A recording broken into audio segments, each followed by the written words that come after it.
On this episode of the Scott Stedman podcast, it has been a very long time since my last podcast, so this is the first one of the new year, and I just have a lot of stuff to talk about. So stay tuned and listen right here on the Scott Stedman podcast.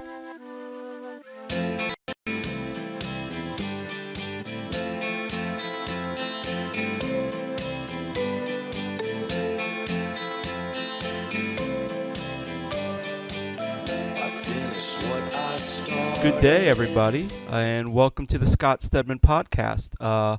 It is January 12th, 2015, and as some of you may know, it is my first podcast of 2015. It's been my first podcast for a while now. It's been quite a long time since I've last done a podcast, and I think the last one I did was film for thought on Spider-Man 2, or the Amazing Spider-Man 2. Let me clarify, and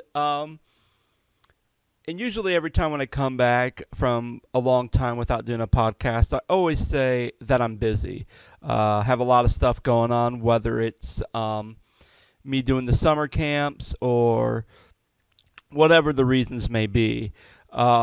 So again, the reason why you haven't heard me from a while is because I'm busy, and let me explain. Some of you may know that I actually work 3 jobs. I ended up my main job is that I'm a bivocational pastor out in Ohio, and been doing that for a couple years. And then one of my other jobs is I work retail at Target. Do a lot of unloading the trucks and stocking the shelves, hopefully before the store opens. Sometimes it's never that convenient. And then I teach at an acting school. So and then of course, some of you know that I also had a child. So dealing with a new baby and working 3 jobs has put a big damper on my podcasting. And especially with the holiday season, just a lot of toys, a lot of stuff that people buy over the holidays, which means I'm working a lot more. And then with Christmas and everything else being in the ministry, that's kind of the big Advent season's the big thing for us. So it's just been a handful.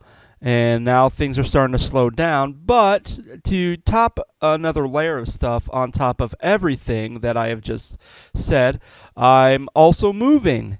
Yes, I recently been looking around to find full-time pastoral job. And my wife and I have been looking around, especially since the birth of our son Peter. Money's been really tight. And the one thing ended up getting a position out in Virginia. So I am actually leaving the state of Ohio, a state that I have grown up all my life, grown up here in Ohio, and I'm actually going to be going to a different state, which means people I don't really know that well, which luckily, thankfully, through Facebook, I'm starting to connect with people at the congregation that I'm going to be pastoring pretty soon in a couple weeks. So yeah, just a big move and all the emotions with that, and with and still working my 3 jobs. And the baby, it's just been a complete mess for me. So again, I do apologize for the podcast, and luckily I have some free time today to be able to get one out, because there's just a lot of stuff I want to talk about today.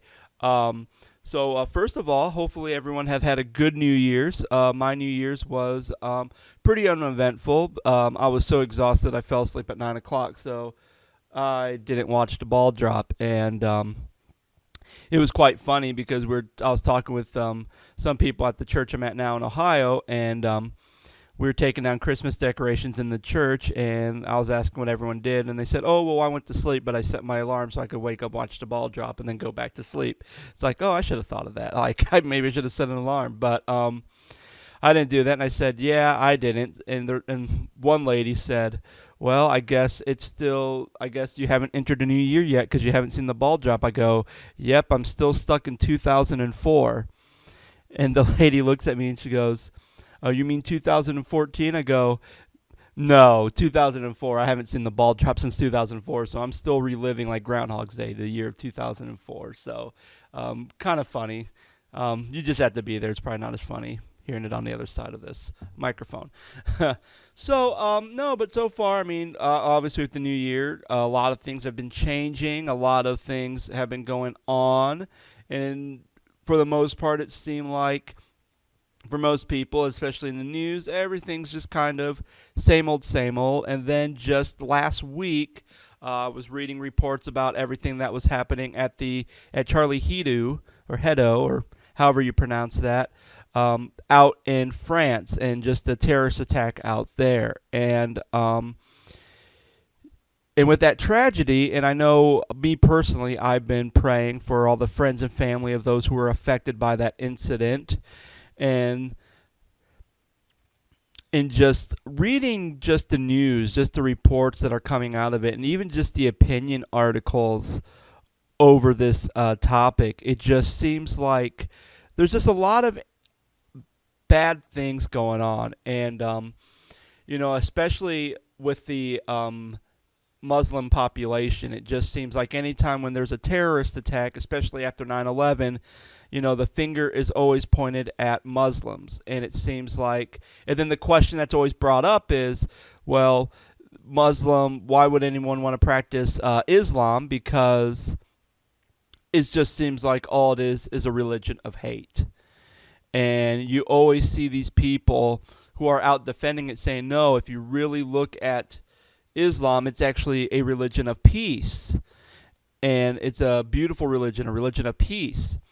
But what we're seeing and what we're witnessing, or just an everyday person who has no information on Islam, sees it as a religion of hate.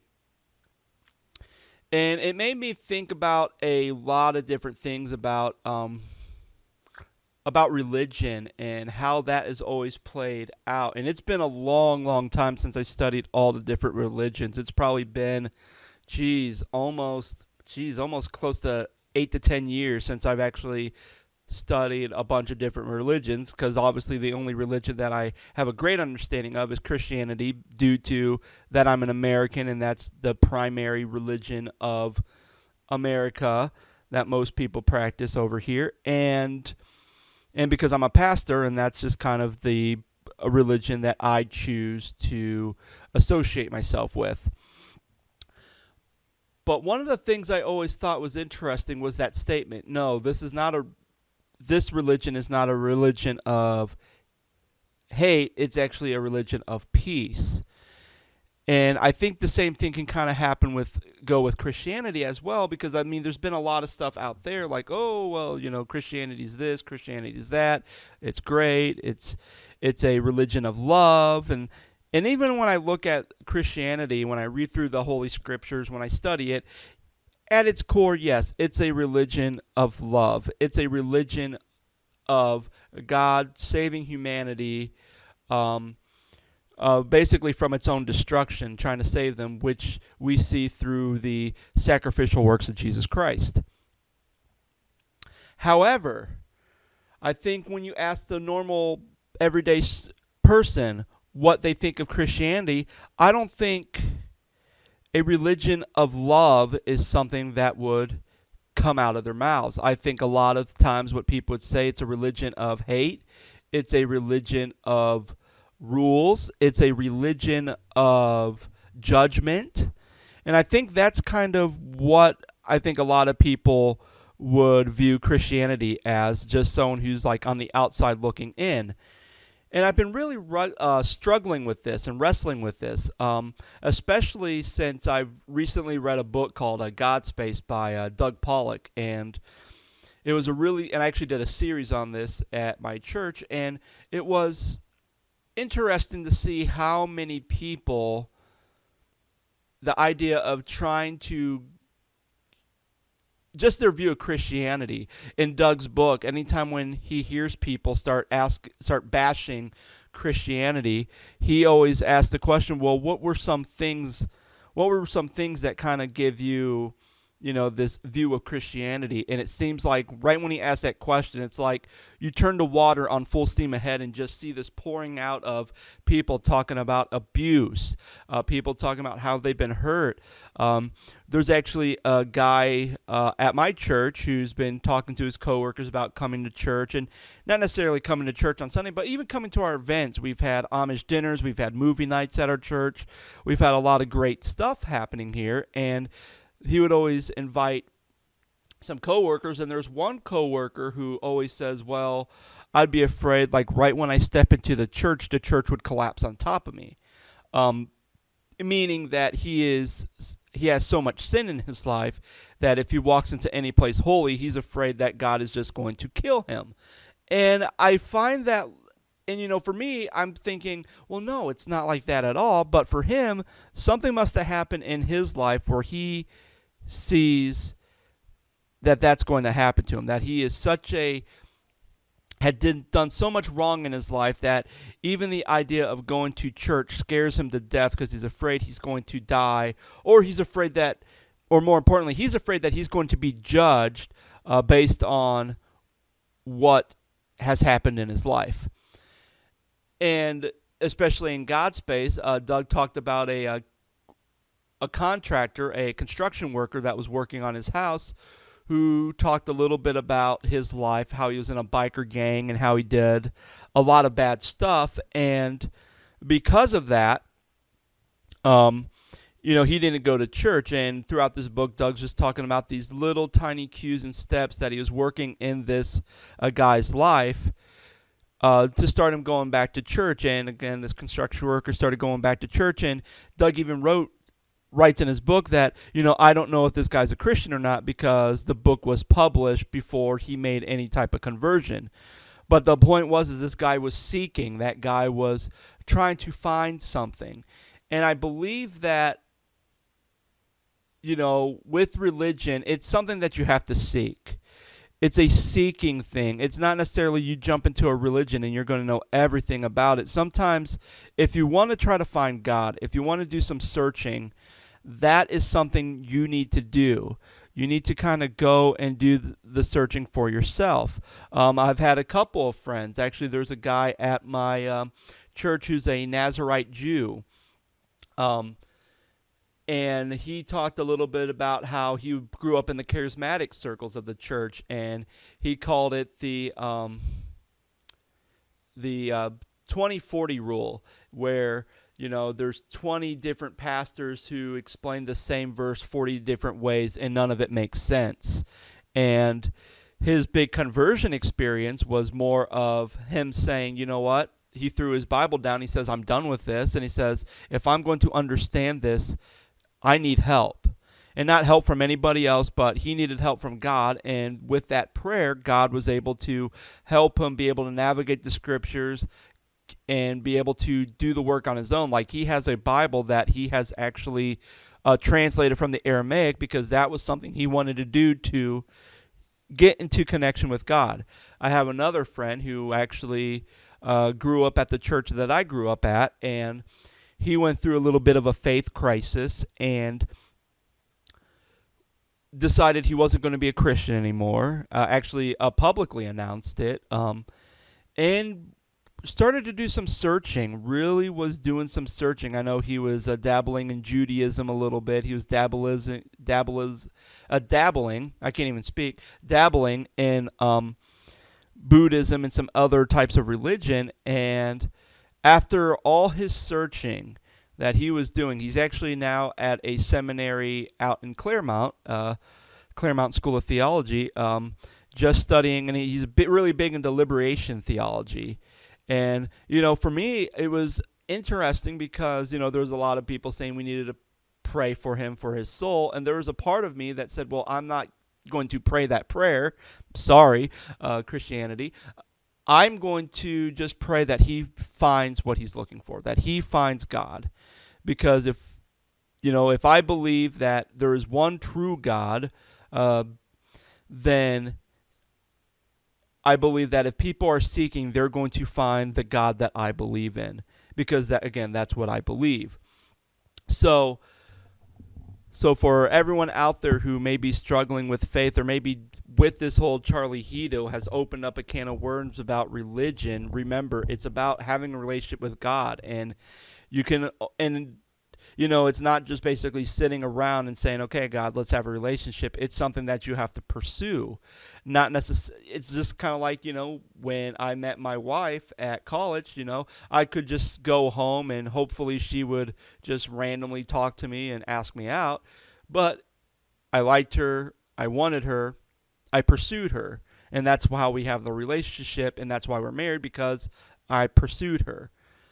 So it works the same way. If you want to find God, you have to pursue God.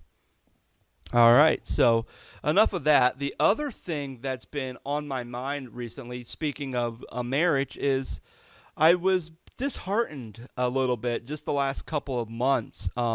Obviously, for those of you who have Facebook, you see that it's a great resource to connect with all your friends from high school, your friends from college, even like your coworkers, or especially like with me, who's going to a new church. I'm starting to make connections over there with people that I've seen once or twice, and I'm still going to keep my connections here from the church that I am leaving. And when I look on Facebook, I've noticed that a lot of people that I went to college with have now been divorced, remarried, and etc. And when I saw that, I was a little bit disheartened by that, because again, maybe, and I think the reason why I'm disheartened, because I went to a private Christian university, and these were people that I've talked to, I've built relationships with. They were in my social club, they were in my Bible and religion classes, and these were people that I prayed with, that I broke bread with. And all of a sudden, it just seems like they have these marriages, and you're seeing pictures of them on vacation, and you see like these things like, oh, happy anniversary, hubby, or happy anniversary, baby. And then all of a sudden, you go online and you see one of them is in a relationship with a new person, and you're like, whoa, what happened? What happened? And it was a little bit disheartening for me to see that, because I guess in my mind, it's like, if you claim to be a Christian and you claim to, and even if you're not even a Christian, my view of marriage is, I view marriage as something that's sacred. It's a commitment. You're basically, when you go up there and you take your vows, you're saying, I am going to be with this person through the good times in life and through the rough times in life. I'm going to be with this person when they are healthy or when they are sick, and nothing is going to separate us until death. And yet they're separated, and both of them are still living. So there's a part of me that goes, okay, and I don't know the situation about any of these relationships, because it could have been a really, really bad situation, which means that a divorce had to happen. But more and more, I start looking at marriage, and I start seeing people who are getting divorced, and it seems like more and more the percentage of people who get married and get divorced is a lot higher than the people who get married and end up working it out and staying married. And it just made me wonder if maybe the reason why we just have this high divorce rate is because people no longer see the sacredness of marriage anymore. I mean, there's a lot of people, and I don't want to get into a big can of worms talking about the whole, gay marriage debate. But as we look at just marriage in general and as a blanket, do people even take marriage seriously anymore? Do we see it as something that's sacred, a life commitment to each other? Or do we just kind of see it as, well, I want to get married, and that's just kind of what you do, so let's just get married. Or, hey, I want to get married because of the tax benefits. Like, I really don't know what the question is, but I'm wondering if maybe the reason why the divorce rate is so high is because we no longer see marriage as sacred anymore. We don't see it as a special ceremony. in a way where it's sacred, where it's a lifelong commitment to each other. And I think maybe that's an issue because I don't want, when I see my son, when he grows up and he starts to find someone that he falls in love with and wants to spend the rest of his life with a companion, I want it to be to the point where, hey, when you make this commitment, here's what's involved. That means you're with that person. And if finances is an issue and that's going to be the low point in your marriage, don't leave someone based on finances. Don't leave somebody just because they may be having a health crisis or they may have a mental illness. When things are getting rough, because we all like marriage to be in the good times of our lives, but when things start getting a little rough, it's almost like we abandon ship.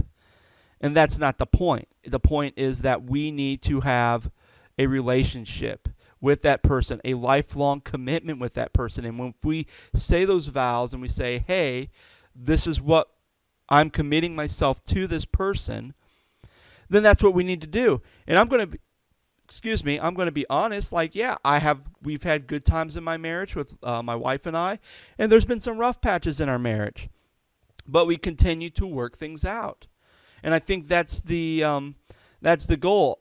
We continue to work things out, and even if it seems like us by ourselves are having difficulty working it out, well, then go see a counselor. Go see, go see a priest if that's what you need to do, or go see a doctor if that's something you need to do, or try to be as transparent with each other as possible and don't have any secrets so that you can start to rebuild your marriage. So those are just things that have been on my mind. I've been, without being on the air for quite some time. I sure did talk a lot. So hopefully you guys enjoyed this podcast. Thank you for listening, and thank you for those of you who continue to listen to me even when it's been months before I put out a new podcast. I appreciate it. I would love to hear your comments. Obviously, you can go to my website, thescottstedman.com, and you can add comments on what you think about the podcast. Also, there's a thing for you to send an email to me if there's something you would like to talk about, or just something, or how this podcast has impacted you. I would love to hear those as well. And so everyone, I hope you all have a great new year. And I will be looking forward to coming out with a podcast hopefully pretty soon. At least probably once I'm all moved out. So probably in March, you'll probably be hearing more podcasts on a regular basis from me. All right. Well, again,